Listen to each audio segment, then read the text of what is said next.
direktong nakalaan para sa taong bayan. Sabado, alas 7 ng gabi, subaybayan si Ria Vergara at Jay Vergara dito lang sa CLTV.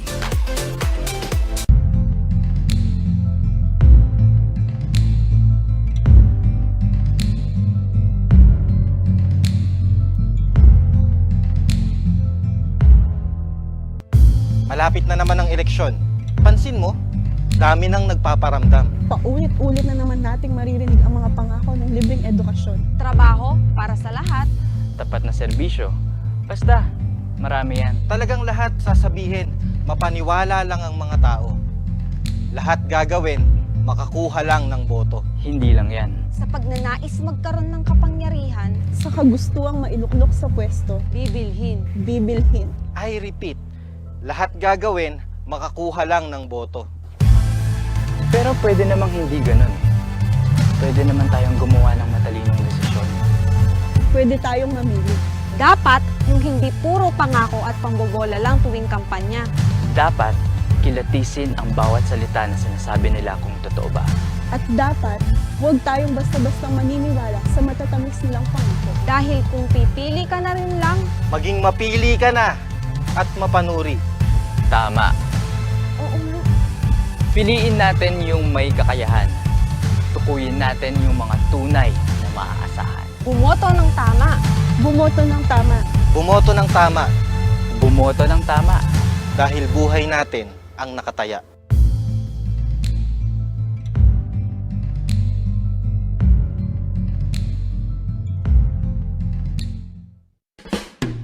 Sa Pilipinas, kilala ang mga Kapampangan bilang mga master ng kusina.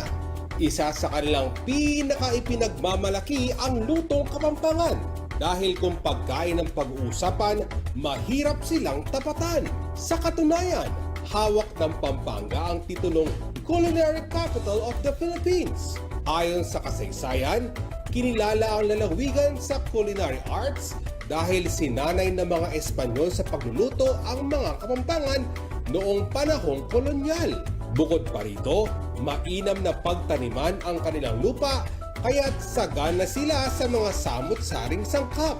At higit sa lahat, metikuloso ang panlasa ng mga Kapampangan kaya't hindi katakatakang natatangi ang kalidad ng kanilang mga pagkain. Kaya't sino ba naman ang hindi mapapamanyaman sa masarap na lutong Kapampangan? Isa sa mga pagkain hindi dapat palampasin ay ang sisig na ang ibig sabihin sa Ingles ay to snack on something sour. Gawa ito sa tinadtad na pisngi ng baboy na may sibuyas, kalamansi at sili. Kaya naman isa sa mga bayan sa Pampanga ay tinaguriang ding sisig capital of the Philippines. Pero hindi lang sisig. Ipinagmamalaki rin ng Pampanga ang iba pa nilang pagkain gaya ng tosino, longganisa, morcon, lengua, kilain, bulanglang, bringhe at marami pang iba. At syempre, bida rin ang mga sweets and delicacies tulad ng tamales, leche flan, tibok-tibok, San Nicolas, mamon tostado at puto seko. Walang duda, basta pagkain panalo sa panlasa, nangunguna ang Pampanga. Kaya, may keniabe, mangantana.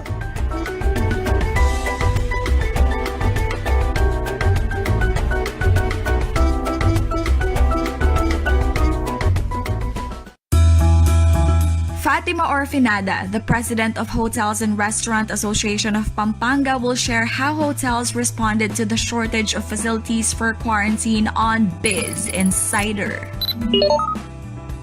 The famous takoyaki of Osaka, Japan is now in Pampanga. Get to know more about Happy Takoyaki on Biz Labs.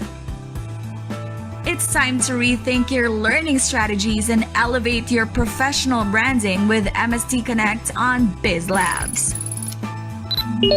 Let's get down to business with Nicolette Henson. He's on this Wednesday, 7 p.m. Tune in to CLTV or catch her live simulcast on her official Facebook accounts. Business and usual, only here on CLTV.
sa most development-oriented talk or discussion program, ang pinili ni na Scott Ista ay ang, so to speak, COVID-19.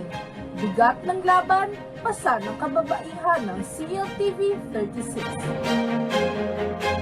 Nais naming pasalamatan ang mga bumubuo ng UPLB Gandingan sa katalang iginawat ninyo sa aming programang So to Speak. Nais ko rin gamitin ang pagkakataong ito upang ipahayag ang taus-pusong pasasalamat at pagpapahalaga sa lahat ng mga women health workers at mga kababaihan sa mga komunidad. Mula sa pangangalaga sa kanilang mga pamilya hanggang sa pangunguna sa iba't ibang larangan, hindi matatawaran ang serbisyo at sakripisyo ng mga kababaihan sa pagsugpo sa pandemyang ito at pagharap sa mga hamon ng maling pamamahala. Madalas, hindi lang oras, galing at kaalaman ang kanilang iniaalay, kundi maging ang kanilang sariling buhay. Kayo ang aming inspirasyon upang patuloy na tumugon sa mga hamon ng panahon. Makakaasa kayo ng Cltv 36 ay patuloy na magiging tulay upang maiparinig ang saloobin ng taong bayan, lalo na yung mga walang boses sa ating lipunan. Maraming salamat sa gandingan at sa mga tagapagtangkilik ng aming istasyon. Salamat po.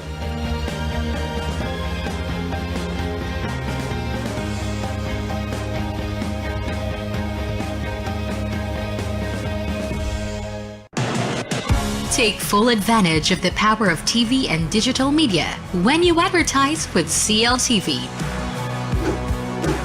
Through CLTV, you can now have your very own TV commercial for your business at a reasonable cost.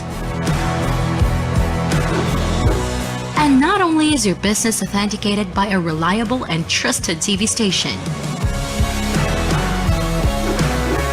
you can also reach our captive audience through CLTV's various digital media platforms at the same time. Contact us to avail of these exciting advertising opportunities.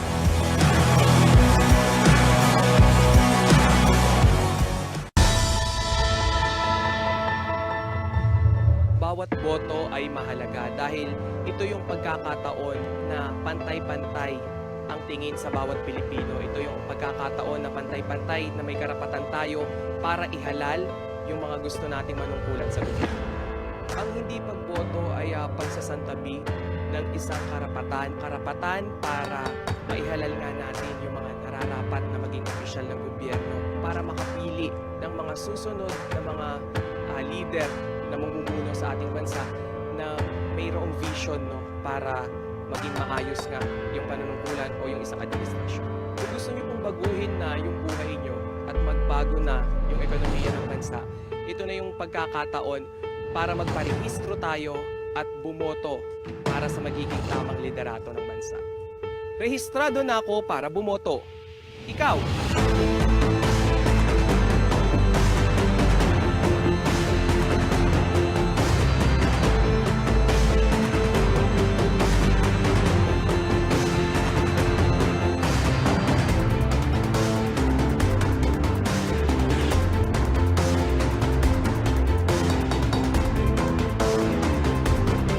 Ang wika ay mahalaga sa pakikipag-ugnayan at mabisang komunikasyon. Sa buong mundo, mayroong halos 6,500 wika. Umaabot naman sa mahigit kumulang 175 ang wika sa ating bansa. 8 rito ang itinuturing na major language o mga pangunahing wika na ginagamit sa iba't ibang lugar. At kabilang sa mga pangunahing wika ay ginagamit sa mga lalawigan ng Gitnang Luzon. Gaya sa Pampanga, kung saan maririnig ang Kapampangan. Maya Paba, kumusta? Malaus Kopo. Mangantana.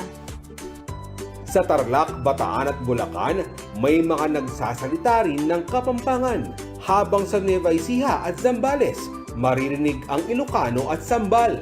Ay ayaten ka. Naku, salamat. Kasiguranin naman ang wika sa bayan ng Kasiguran sa Aurora at wikang agta ang ginagamit ng mga katutubo sa mga bulubudtuhing lugar. habang Tagalog pa rin ang pangunahing wika sa Bulacan, maging sa Bataan, Nueva Ecija, Zambales at Aurora. Ang mga wikang maririnig sa Central Luzon ay bahagi ng ating kultura, kaya dapat natin itong pahalagahan, mahalin at ipagmalaki.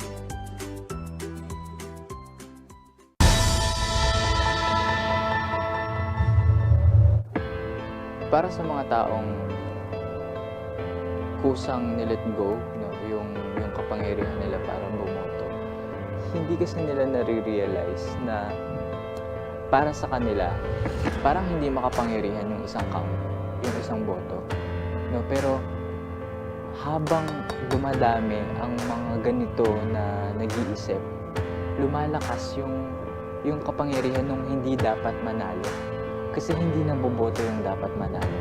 Hindi naboboto yung tama at yung totoong may malasakit, yung totoong may kakayahan at yung totoong maaasahan. During martial law, almost 20 years tayo na hindi nakaboto. Maraming mga buhay at kaginhawahan, kaligtasan ang nasakripisyo para lang maibalik sa atin yung demokrasya. Voting is one of the simplest way on how to exercise democracy. I will exercise my right and my power to vote para may say ako sa kinabukasan ko kasi buhay ko yung nakataya.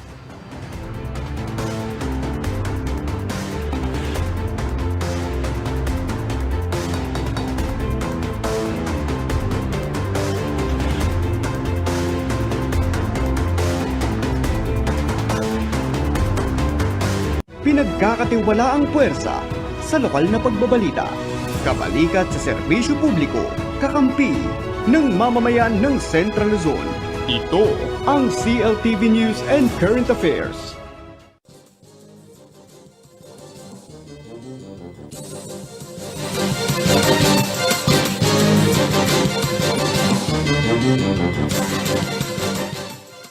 Narito na ang malalaking balitang Central Luzon ngayong araw.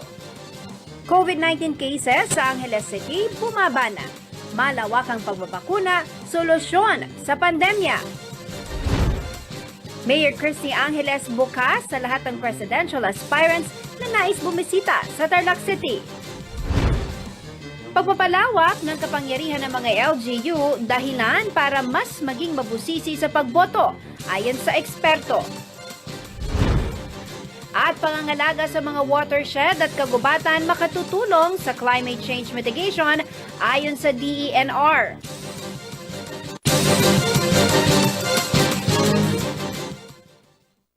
Magandang gabi ka rin ngayon. Ako po si Jennifer Salenga. Oras na para sa mga may init na balitang Central Luzon. Sa kasalukuyan ay wala pang ini-endorsong presidential si Tarlac City Mayor Christy Angeles. Ayon po sa kanya, bukas ang syudad upang pakinggan ang mga ilalatag na plataforma ng mga naghahangad ng pinakamataas na posisyon sa bansa. Ang detalye ng balita niya niyahatid sa atin ni Rachel Fauci.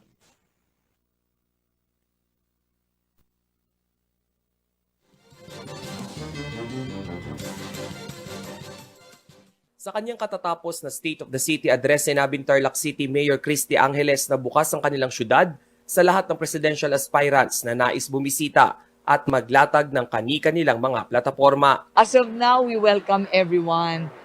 Kasi sabi ko nga sa mga kababayan natin, we have to pray for the right president, no?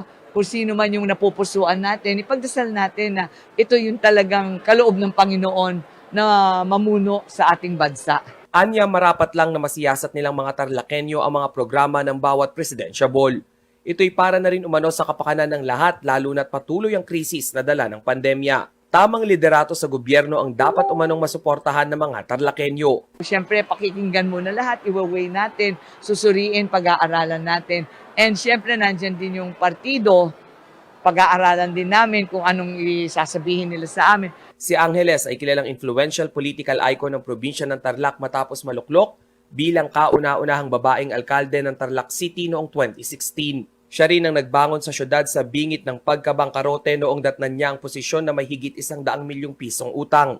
Kaya naman sa kanyang pagsubok sa kanyang ikatlo at huling termino bilang city mayor, unopposed o wala siyang kalaban. Pangarap ko rin na sana by the end of my third year, ma-accomplish ko yung lagi ko sinasabi, basura, trapiko, at saka yung palengke. And of course, nandyan yung mga pangkabuhayan ng ating mga kababaihan, yung women, they will always be in my heart. And yung mga flagship infrastructure project natin, mapatapos sana natin. Gusto ko pag bumaba ako, walang Tarlakenyo magsasabi na napabayaan sila. Ang Tarlac City ang isa sa mga itinuturing na vote-rich area ng lalawigan.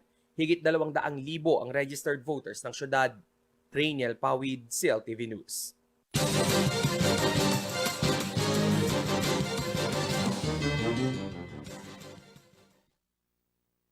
Matapos ang patuloy na pagbabakuna ng mga residente sa lungsod ng Angeles, kapansin-pansin daw ang pagbaba ng bilang ng mga nagpopositibo sa COVID-19.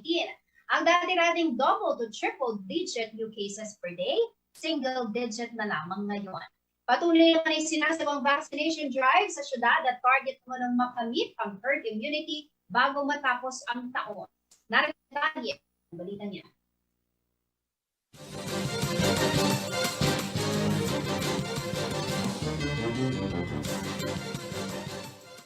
Hindi na raw punuan ang mga ospital sa Angeles City dahil sa tuloy-tuloy na pagbaba ng kaso ng COVID-19 sa lungsod. Sa loob ng 2 linggo, 10 kada araw ang average ng naitatalang kaso sa syudad. Itong inihayag ni Dr. Froilan Canlas, Chief of Hospital ng Rafael Lazadin Memorial Medical Center o RLMMC o ang dating ospital ng Angeles o ONA. Malayo ito sa double to triple digit cases na naitala kada araw noong August 15, kung saan pumalo sa 90 cases ang average daily infections. Paliwanag ni Canlas sa RLMMC na siyang COVID center ng syudad. Sa loob ng 2 linggo, mga improvised tent para sa COVID-19 patients ay walang laman. Dagdag pa ni Canlas, lahat ng pasyente ay nasa isolation rooms. Maluwag daw sa RLMMC at ang mga health workers ay hindi toxic. Ang pagbaba ng kaso ng COVID-19 sa Angeles City ay dahil daw sa malawakang vaccination drive ng city government. Malaking tulong daw ang pagbabakuna at ginawang pagmomobilize ng LGU para sa malawakang pagbabakuna sa buong syudad. Ang kanilang layunin ay mabakunahan ng mas marami at mas mabilis itong isagawa. May pagkakataon daw na umaabot sa 10,000 ang nabakunahan sa loob ng isa.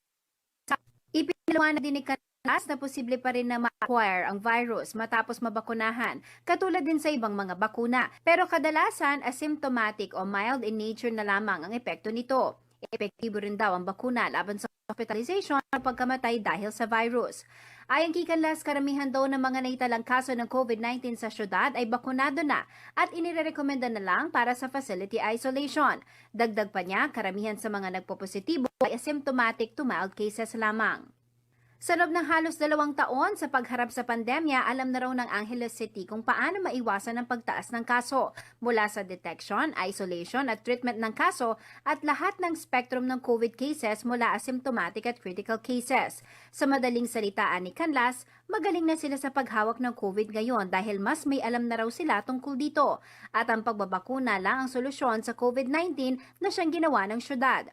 As of November 2, 2021, nasa 255,235 na ang nakatanggap ng first dose ng COVID-19 vaccine, habang 177,571 naman ang fully vaccinated na. Samantala, batay sa November 1 data ng lungsod, 146 na lang ang bilang ng aktibong COVID-19 cases, 516 ang total deaths habang higit 11,000 naman ang gumaling na.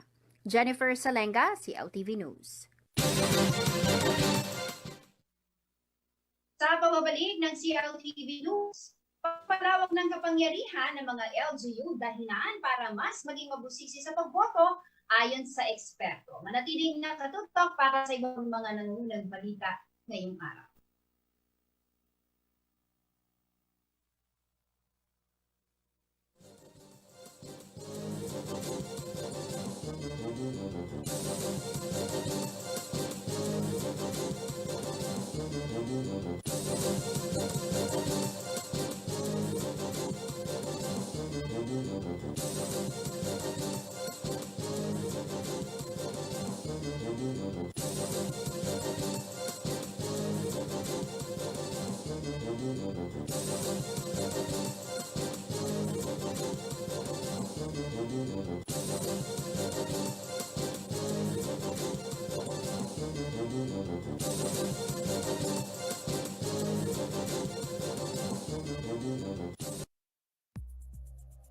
This program was brought to you by Shore 360.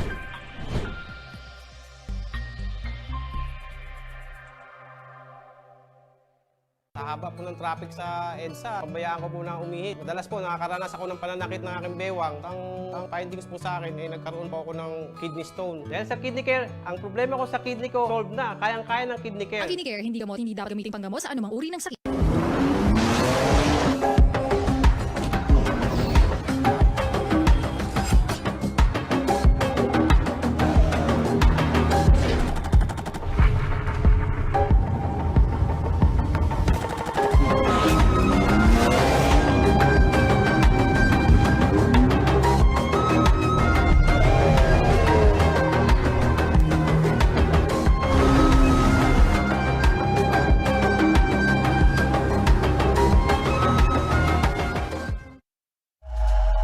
Our superheroes don't wear capes. Some of them wear headsets. Some of them wear scrubs. Some of them wear hoodies. Some work in offices and some at home. Everyone wears a smile. If you are conscientious, focused, and willing to give an opportunity a go, we want you. Join the superheroes of Shore 360. Apply at jobs360.com.ph. Ang wasto at regular na paghuhugas ng kamay ay ang pinakamabisang paraan para makaiwas sa COVID-19. Sundin lamang ang mga simpleng hakbang. Hugasan ang inyong mga kamay gamit ang sabon at tubig. Kuskusin mabuti ang inyong mga kamay. Magsimula sa palad hanggang sa pagitan ng mga daliri at likod ng kamay. Gawin ito sa loob ng 20 segundo. Panlawang mabuti ang inyong mga kamay at patuyuin ito gamit ang malinis na tuwalya.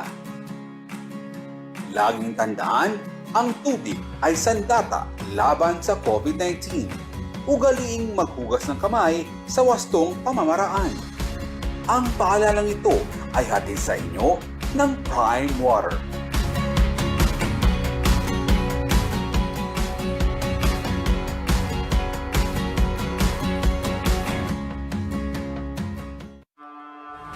Why do humans have a desire to go up and over and not around?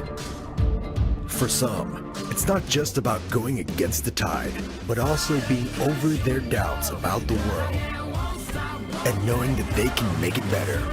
Truth is, we go up and over what's ahead of us so we can overcome the biggest obstacle, ourselves. New Ford Ranger FX4 Max. Live the Ranger life.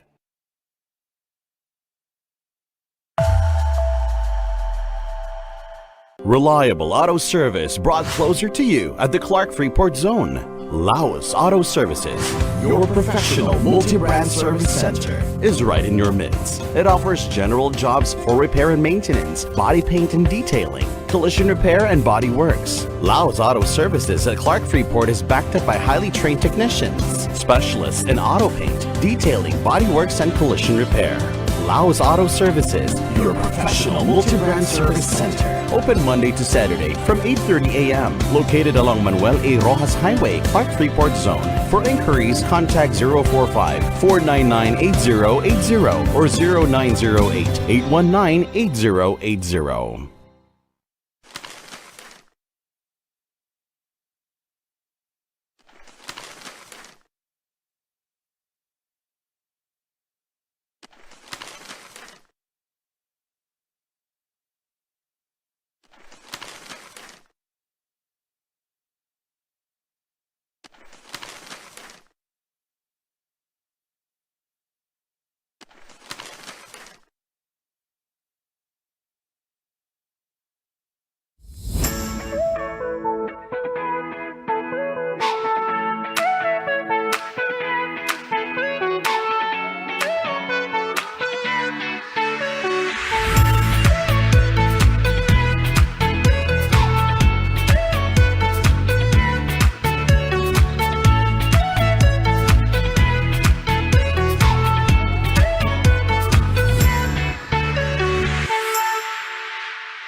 Magandang araw!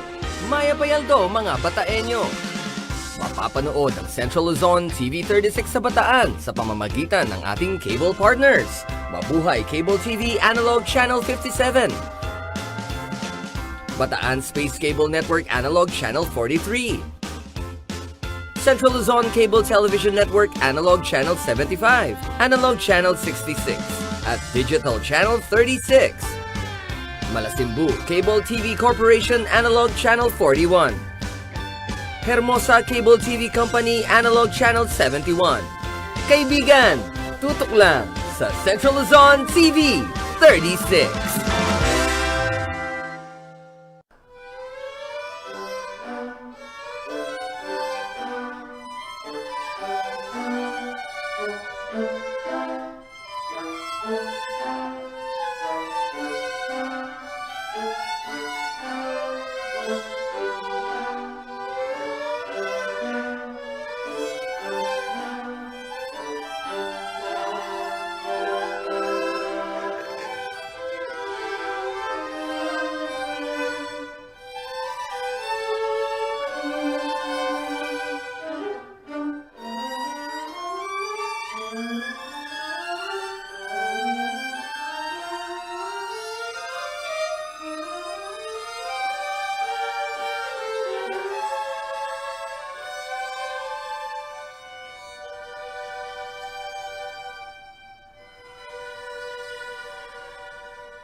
Nagbabalik ang CLTV News at sa iba pa mga nangungunang balita, higit kailanman dapat daw mas maging mabusisi sa pagpili ng kandidatong ihaharap mula national elections sa darating na halalan sa isang research fellow sa Ateneo School of Government. May malaking adjustment umano kasi na mangyayari pagdating sa paghawak ng pondo at ang kapangyarihan ng mga lokal na pamahalaan dahil ipatutupad na sa susunod na taon ang full devolution plan na resulta ng Supreme Court ruling on the Mandanas-Garcia petitions. Narito ang report.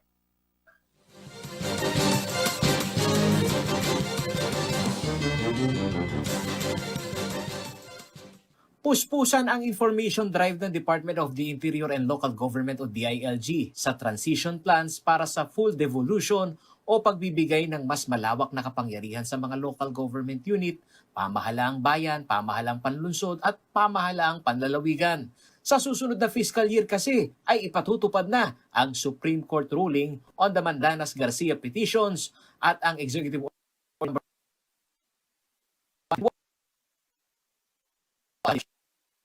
Theory ng Supreme ruling sa Mandanas-Garcia petitions ang batayan sa compute ng local government shares. Buto sa government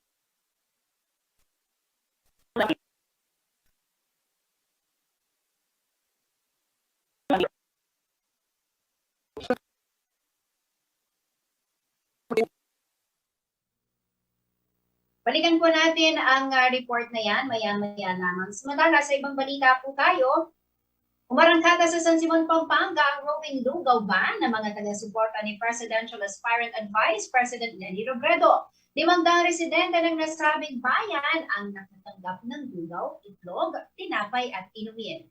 Ang Pink Palugal Drive ng ilan sa ating mga kabanen sa report ni Rainiel Pau.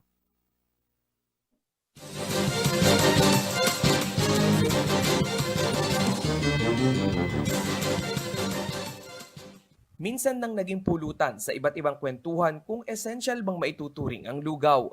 Naging puntirya rin ito ng issue na ipinukol kay Vice President Leni Robredo nung siya'y tumakbo noong 2016 elections. Pero ang lugaw na sinisino-sino ng ilan naging laman tiyan ng 500 residente ng San Simon, Pampanga. Sila ang mga nabigyan ng libreng lugaw, tinapay at itlog ng mga volunteer ni Presidential Aspirant Vice President Leni Robredo. Malaking tulong umano ang mga naipamahaging lugaw upang maitawid ang kani-kanilang almusal. Malaking tulong po sa amin ito. Ay, maraming salamat lang po. Yun lang po masasabi ko. Salamat po sa mga nakatulong sa amin po. Ang naturang proyekto ay bahagi ng Pink Advocacy kung saan hangad nilang magpakain ng lugaw sa mga mahihirap na lugar sa buong bansa. Itong Lugaw Leni feeding project,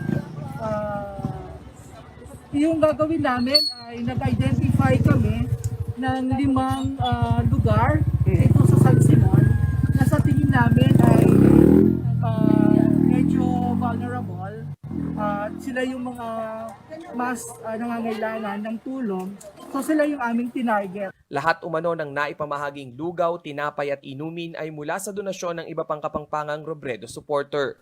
Galing na po tayo doon sa 12 doon sa San Pedro. Ngayon po kasalukuyan nandito tayo sa Katmon area ng San Juan. Pagkatapos po natin dito ay didiretso tayo doon sa area ng Manabac, sa San Isidro naman. Meron din pong parang slum area doon na bibigyan natin. Tapos po, didiretso tayo doon sa San Simon Villas, sa may San Pablo Propio naman. At ang huli po nating ruta ay sa Little Tondo, sa Santa Monica. Ang Team Leni Kiko Pampanga supporters ay muling makikibahagi sa isasagawang Pink Wednesday sa November 3. Dito'y mas maraming kapangpangan ang mababahagian ng lugaw at iba pang pagkain. Rainiel Pawid, Cltv News. Manatiling nakatutok at magbabalik ang CLTV.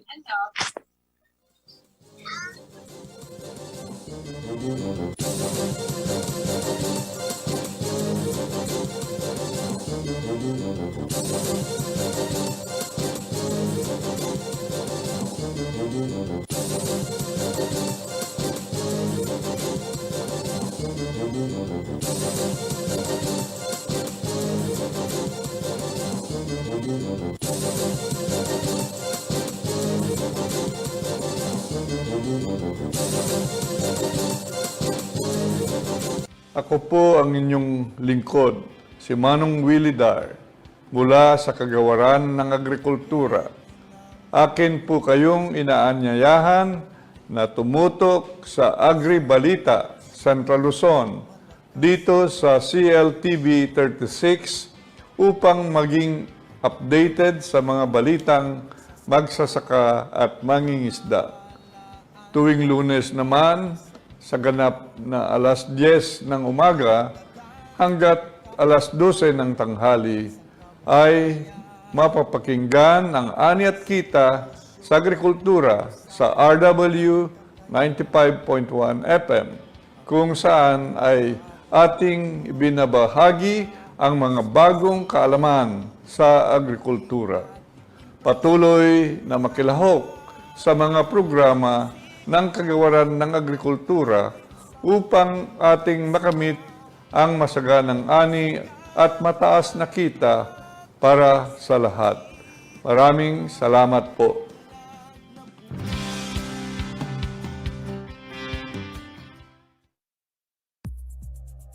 This program was brought to you by Shore 360.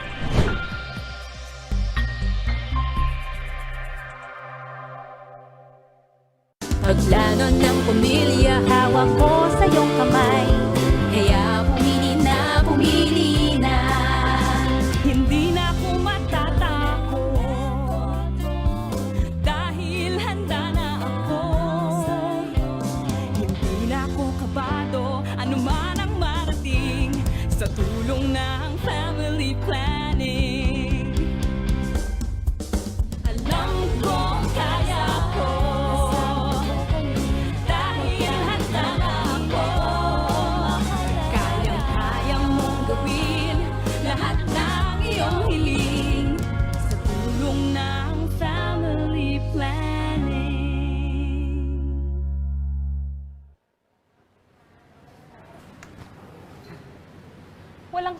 ka ba? Pag may plano, protektado.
Malapit na naman ang eleksyon.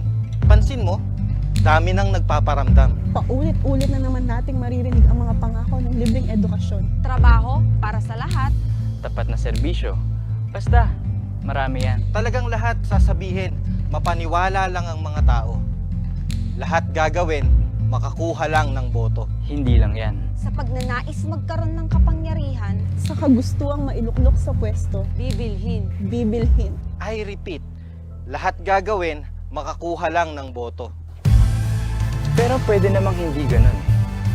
Pwede naman tayong gumawa ng matalinong desisyon. Pwede tayong mamili. Dapat yung hindi puro pangako at pambobola lang tuwing kampanya. Dapat, kilatisin ang bawat salita na sinasabi nila kung totoo ba. At dapat, huwag tayong basta-bastang maniniwala sa matatamis nilang pangako. Dahil kung pipili ka na rin lang, Maging mapili ka na at mapanuri. Tama. Oo nga. Piliin natin yung may kakayahan. Tukuyin natin yung mga tunay na maaasahan. bumoto ng tama. Bumoto ng tama. Bumoto ng tama. Bumoto ng tama. Dahil buhay natin ang nakataya.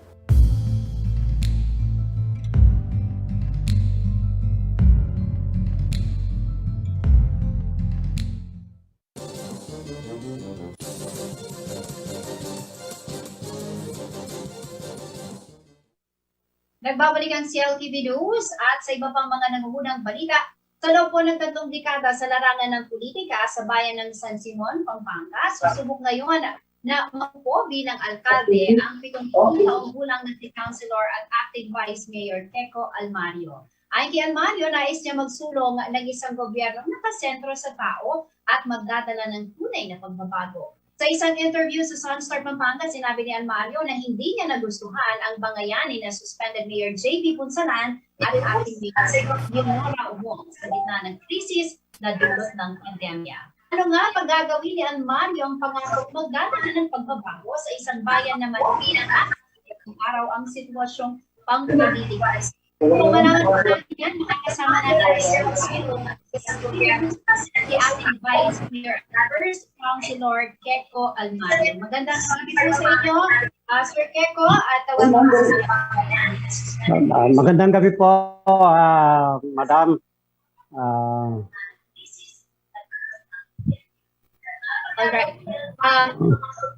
Po naupo na bilang Vice Mayor at konsehal dyan po sa bayan ninyo. Sa edad na 7 po. Ano po ba ang gusto po ninyong gawin para po sa San Simon? Ito po ba ang first time ninyong tumakbong mayor? Opo, Madam. Opo. Ano Ito po ang ang first time. Opo, ano po ang nag-udyok sa inyo para tumakbo, this time bilang sa pinakamataas na posisyon po, sa bayan ng San Simon? Una po, yung mga taong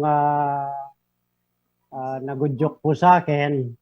At pangalawa po, pangarap ko rin po na makapagserbisyo ng tapat at tunay sa mga mamayan ng bayan ng San Simon.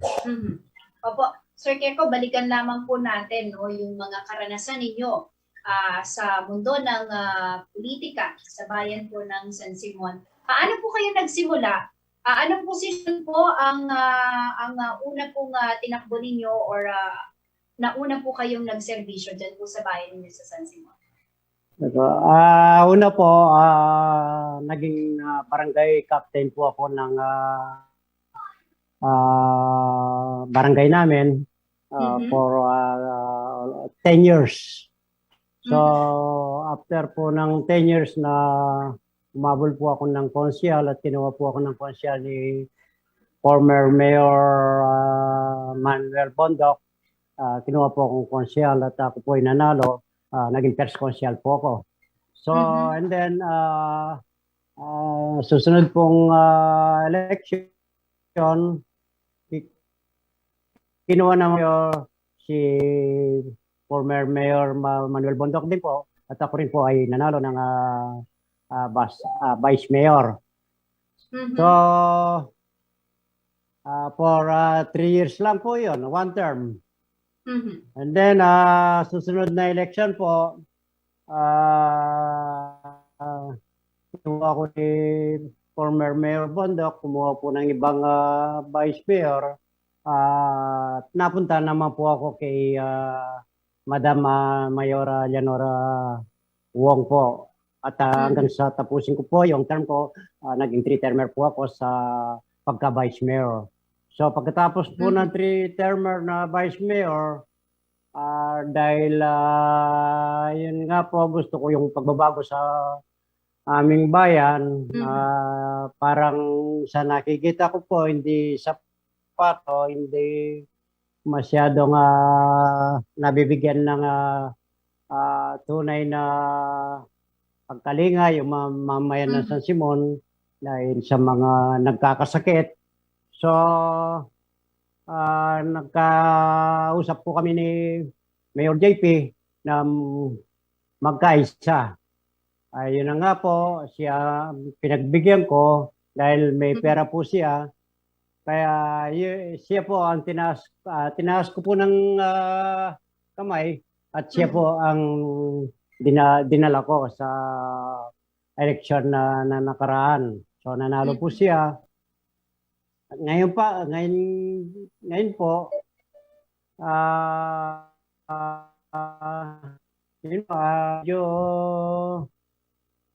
kulang pa po yung inaanap ko na sa mga nanunungkulan ng pinakamataas dito sa aming bayan. Kaya napilitan akong para maibigay ko yung tunay na pagsiservisyo at malinis at tapat na panunungkulan dito sa yun po, nangarap po ako at yung bago po ako nagdesisyon, tumawag po ako ng kapulungan kahit na konti po yung mga tao. Sinabi ko sa kanila na kung papayag sila,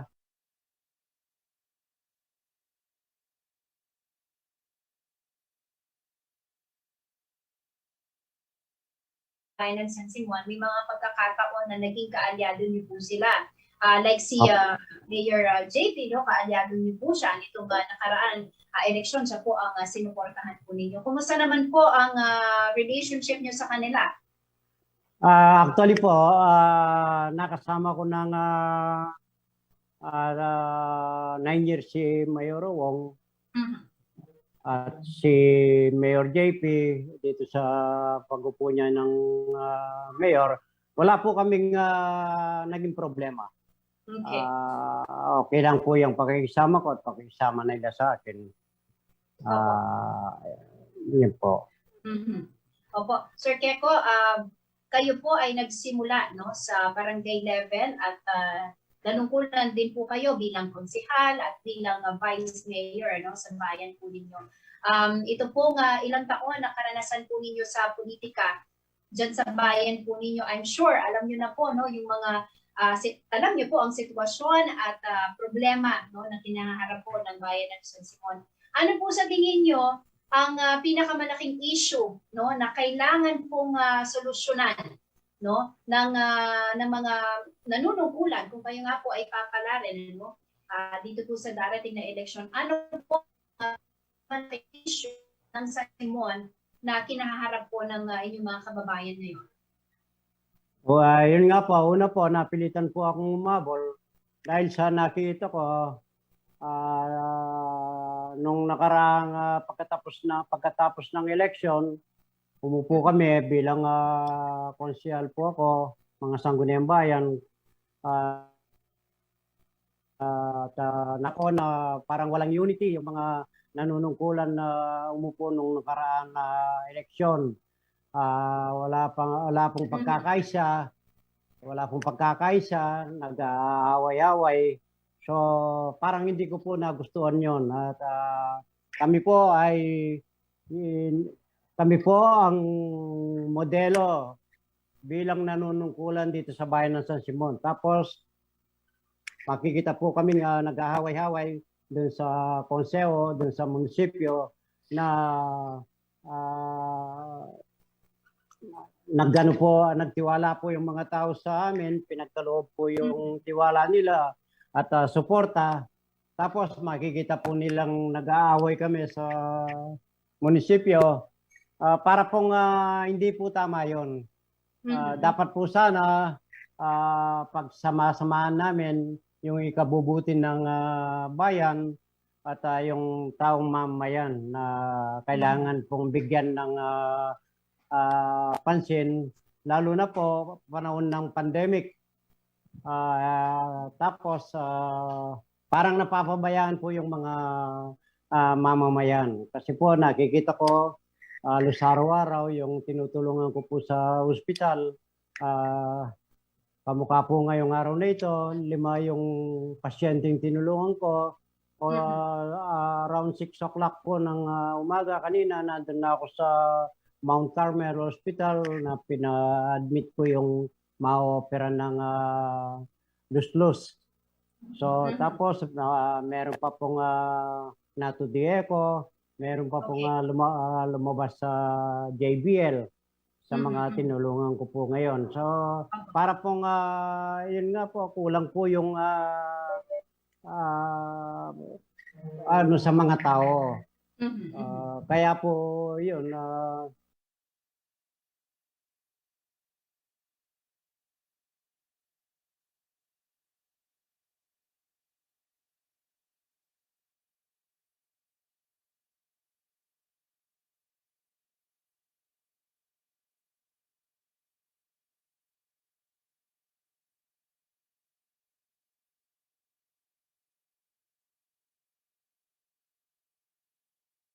susunod na panahon, iimbitahan po namin muli kayo sa mga programa po natin dito sa CLTV dahil I'm sure especially sa mga kababayan po ninyo sa San Simon, nais po nilang marinig yung mga malinaw na plano po ninyo, yung inyo pong plataforma para po sa mga kababayan ninyo dyan sa San Simon. Anyway, maraming salamat po sa inyong panahon at good luck po sa inyo. Sa inyo pong kandidatura para sa May 2020 elections. Maraming salamat po. Maraming salamat din po sa mga viewers ng CLTV 36 at ako po ay binigyan ng oras na makapagsalita sa inyong estasyon. Maraming salamat po. You're welcome, sir. Mag-iingat po kayo. God bless you. Mga God bless you po. Acting Vice Mayor at First Councilor Keko Almario. Siya po ay tumatakbo bilang mayor ng bayan ng San Simon para po sa May 2020 elections. Manatili po kayo nakatutok at magbabalik pa CLTV News.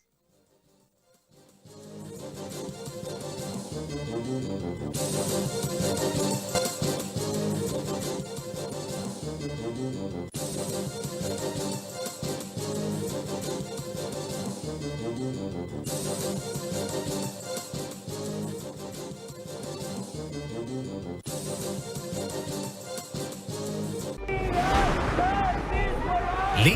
na nagbibigay ng patas na karapatan, kalayaang mula sa diskriminasyon, katarungang nararapat makamit anuman ang estado sa buhay, karapatan dapat protektahan, dapat irespeto, ating ipaglalaban. Dahil ang karapatang pantao ay dapat para sa lahat. Hatid sa inyo ng Task Force Detainees of the Philippines. Dapat all. Human Rights for All. Sabado, alas 4 ng hapon, dito lamang sa Cltv.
Nagbabalik ang CLTV News. Balikan po natin itong storya na ito. Higit kailanman, dapat daw mas maging mabusisi sa pagpili ng kandidatong ihahalal mula national hanggang local position sa darating na halalan. Ayon po yan sa isang research fellow sa Ateneo School of Government. May malaking adjustment umano kasi na mangyayari pagdating sa paghawak ng pondo at kapangyarihan ng mga lokal na pamahalaan dahil ipatutupad na po sa susunod na taon ang full devolution plan na resulta ng Supreme Court ruling on the Mandanas Garcia petition. Sa Tagong report.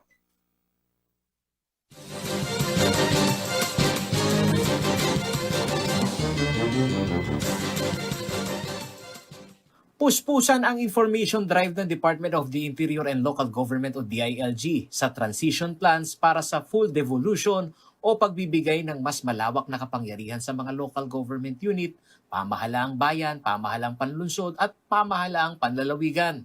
Sa susunod na fiscal year kasi ay ipatutupad na ang Supreme Court ruling on the Mandanas Garcia petitions at ang Executive Order No. 138-2021 o ang gabay ng implementasyon nito.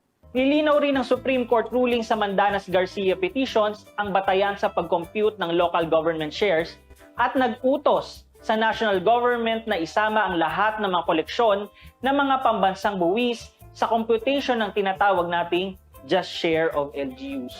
Ang devolution process o pagbibigay ng tungkulin sa mga LGU ay kinakailangang maging pulido. Ayon yan kay Ateneo School of Government Senior Research Fellow Attorney Michael Yusinko. Ang mga dating mandato na nasa balikat ng national government ay maibibigay sa mga lokal na pamahalaan. Dahil sa laki ng tax collection at maidadagdag na Internal Revenue Allotment o IRA ng LGU ay inaasahan din umano na madaragdagan ang kanilang tungkulin sa pagbibigay ng serbisyo publiko. Basically, ang nangyari after the Mandanas, kung halimbawa ang total amount ng pera ng bayan natin out of all of the collections, no, ng taxes, duties, and customs, sabihin na natin 10 piso. Bago nagbandanas, ang pinaghahatian lang ng LGUs doon, 6 na piso. Ngayon, after Mandanas, which will happen in 2022, ang paghahatian na ng mga LGUs ay 8 pesos. Pangamba ni Atty. Yusinko, bagamat may orientation period sa mga bagong maihahalal na opisyal sa mga lokal na pamahalaan o local leaders, vulnerable pa rin umano ang transition period na ito kung ang mga maihahalal ay hindi qualified o competent sa pamumuno. Delikado yung Paolo G kasi ang laki ang substantial yung nilaki ng shares ng mga local governments. So, importante na yung taong ihahalal kasi who's going to take charge of the funds? Siyempre yung mayor, yung councilors, yung governor, yung mga bukal, di ba? Sila yung hahawak ng perang yun. Hindi naman mapupunta diretso yun sa taong bayan. Dadaan yun dun sa local governments, di ba? So, very crucial kung sinong mahalal. Kung wala silang alam about these things, nako, kawawa naman yung mga botante, kawawa yung mga komunidad. Samantala, nag-abiso naman si Atty. Yusingo sa mga botante na isang tradisyonal na hakbang o bentahe na sa pangangampanya ng mga kandidato ang usapin ng pagtatanggal ng buwis. Malapit daw ito sa sikmura ng mga botanteng apektado ng pagbubuwis ng gobyerno na madalas i-negotiate ng mga politikong naghahangad na magkaroon ng kapangyarihan. Pagdating naman sa pinakamababa na economic class natin, yung class E, yan, nagiging talagang pinakasimple lang, pagkain. Ganun lang, pagkain. Peace and order, yung hindi ako masasaksak. Pabahay. So nagbabago. But rule of thumb talaga is kung ano yung immediate concern. So kaya yung mga politiko natin, nagbabago yan, depende sa kausap nila. Paolo G. Santos, Cltv News.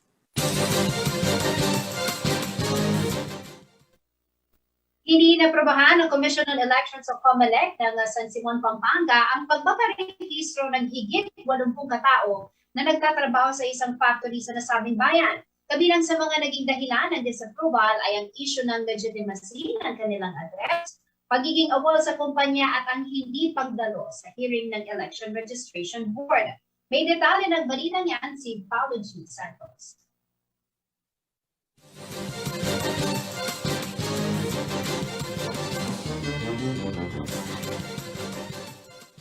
Hindi tinanggap ng Commission on Election o COMELEC ang rehistro ng 83 na 300 manggagawa sa isang factory ng bakal sa bayan ng San Simon.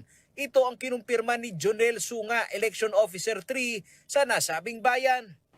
Nagkaroon nga po ng posisyon ng mga 317 na voters applicant. At mostly po dito ay mga nagtatrabaho sa real steel company. Kabilang daw sa mga dahilan bukod sa hindi nakadalo sa hearing ay ang hindi napatunayan ang legitimacy ng kanilang address.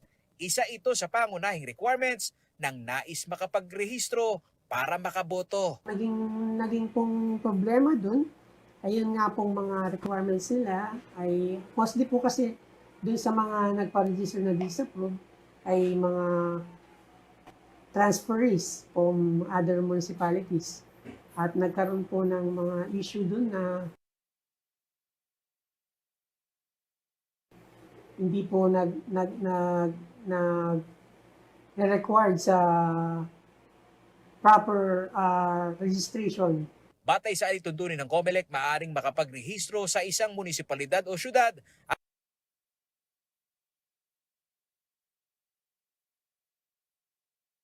ang isang individual kung higit 6 na buwan na siyang naninirahan dito. Basta po ang isang rehistrado ay umabot ng 6 months to 1 year na pagtira sa lugar na yon, sa lugar na kanyang gustong pagbotohan, maaari na po ito magparehistro. Sa minutes of the meeting ng Election Registration Board o ERB ng COMELEC San Simon na may petsang October 22, 2021, ang mga kwestiyon na empleyado ay nakapagrehistro simula July 1 hanggang September 30, 2021. Ground sa disapproval na nai-record ay ang mga sumusunod. Kabiguang maka-attend ng hearing, hindi na konektado ang mga nakapagrehistro sa nasabing kumpanya, at ang kabiguan na makapagbigay ng patunay na residente sa Barangay San Isidro. Umabot sa higit 43,000 ang bilang ng mga registered voters sa San Simon, Pampanga sa pagsasara ng registration nitong October 30, 2021. Higit 5,000 dito ay pawang mga new registrants. Paglilinaw naman ni Atty. Elmo Duque, ang Assistant Regional Director ng COMELEC Region 3, ang mga empleyado na nakatira sa hotel ay hindi maituturing na residents, habang ang mga nakatira sa barracks na pasok sa compound ng isang kumpanya gaya ng factory ay maituturing umano itong residence. Hotel, for instance, cannot be a residence. Alright. Alright? So, kung naka-stay ka sa hotel, kahit na 3 months ka doon, hindi mo pwedeng gawing residence yun. Pero kapag ka barracks, tinitirahan mo Pero na. yung barracks, yeah, the project may last for a year or more, then that is the residence doon siya nakatira. Paolo G. Santos, CLTV News. Inilunsad ng Department of Environment and Natural Resources o DNR Region 3 ang Save Our Watershed Advocacy upang ikampanya ang pangangalaga sa mga watershed. Ayon sa kagawaran, hindi lamang tubig at enerhiya ang maaaring ibigay ng mga watershed, kundi makatutulong din ang mga ito para mapigilan ang lumalalang problema ng climate change.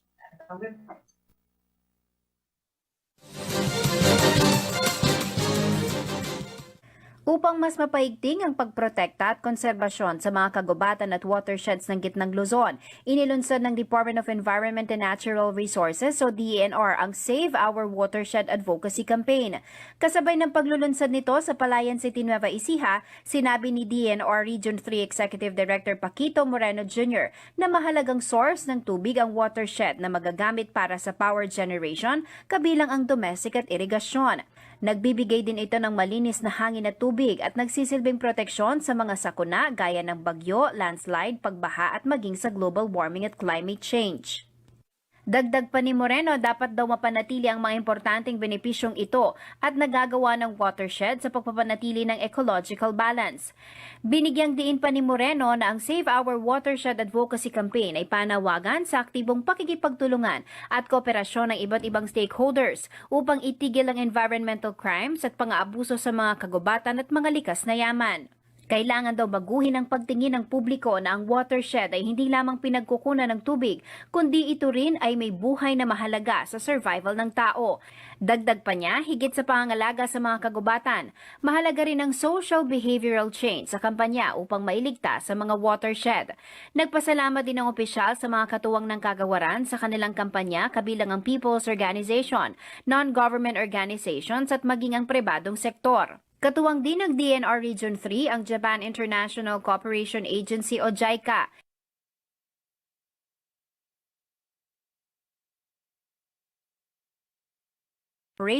Para sa aktibong kolaborasyon ng Save Our Watershed Campaign. Kinilala rin ng iba't ibang environmental organization para sa kanilang kontribusyon sa pagprotekta at pangangalaga sa kalikasan.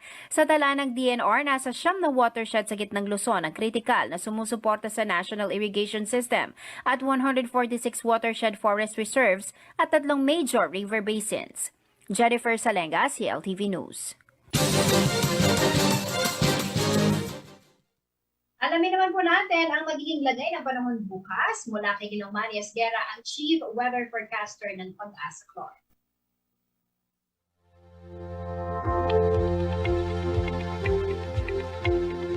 Magandang gabi po. Narito po ang magiging tayang ng panahon sa susunod na 24 oras. Shear line o tail end ng cold frontal system ang nakakaapekto po sa may parte ng Visayas at northern section ng Mindanao. Samantalang sa Luzon po ay northeast monsoon o hanging amihan na po ang nakakaapekto. Kaya naman po ang Caraga, northern Mindanao, central at eastern Visayas, kasama na po ang probinsya ng Davao del Norte, Davao Oriental at Davao de Oro, ay dyan po yung maulap ang papawirin na may inaasahan po mga kalat-kalat na mga pagulan, dulot po nitong shear line. At meron na rin po itong kasama mga thunderstorm. Samantala po ang Western Visayas at nalitirang bahagi ng Mindanao ay bahagyang magiging maulap. Na kung minsan ay magiging maulap, mayroon silang isolated rain showers na inaasahan po. Dulot naman po ito ng shear line at localized thunderstorm. Samantala po ang Metro Manila at nalalalim bahagi ng Luzon, kasama na po ang Pampanga in particular, ay bahagya hanggang sa kung minsan ay magiging maulap po ang papawirin na meron din po tayong inaasahan mga mahihinang isolated cases ng mga pag-ulan. Ito po ay dulot ng hanging amihan. So sa ngayon po, wala pa naman po tayo nakikita ng ibang weather system na gagambala sa ating sa loob ng KR. Pero asahan po natin, medyo maalinsangan po ang panahon hanggang hapon. sa bandang gabi po at hanggang madaling araw ay mararamdaman po natin yung simoy ng hanging anihan. Pinag-iingat pa rin po ang lahat. Magandang gabi po.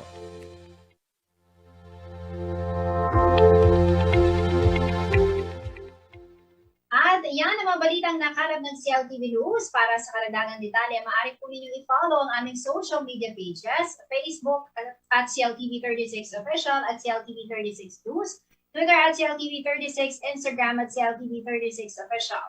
Kung nais niyong balikan ang mga programa ng CLTV, pwede niyong bisitahin ang aming YouTube channel at CLTV36 Official at ang aming website www.cltv36.tv. Mapapanood din ang mga programa ng CLTV nationwide via Signal Channel 115 at sa ating 39 cable partners. Kasama po ang buong pwersa ng CLTV News and Current Affairs. Ako po si Jennifer Salenga. Maraming salamat. Mga karayon, 53 days na lamang po at Pasko na.